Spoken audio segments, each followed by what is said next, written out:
If you want to permanently delete your Calendly account, I'll walk you through the fastest way to do it step by step. This is helpful if you no longer need the service, want to close an old account, or just want to clean up your online tools and remove your data. Before we begin, make sure you're using the correct Calendly account, because once deletion is completed, it can't usually be undone. If this video helps, please hit the like button and subscribe for more simple tech tutorials just like this. Alright, let's get started. First, open your web browser and go to Calendly, then sign in to your account. Once you're inside your dashboard, look to the top right corner of the screen and click your profile picture or profile icon. From the menu that appears, choose Account Settings or Profile, depending on what you see on your screen. This will take you to the settings area where your account options are stored. Now scroll all the way down the profile page until you reach the bottom. Near the bottom, you should see a Delete Account button. Click that button to begin the permanent account deletion process.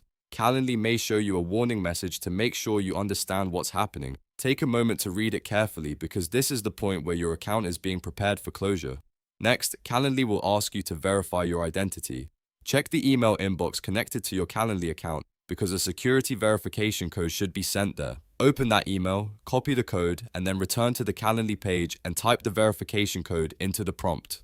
This step is important because it confirms that you are the account owner and helps protect your account from unauthorized deletion. After that, Calendly may ask you to choose a reason for leaving from a drop-down menu. Select the option that best fits your situation, then click Delete to finish the process. Once you confirm, your Calendly account will be permanently closed. Depending on the account type and the current settings, some data may still remain available for a short period as part of the deletion process, but the account itself will no longer be active. Before you leave, double-check that you have saved any important meeting links, event details, or account information you may need later.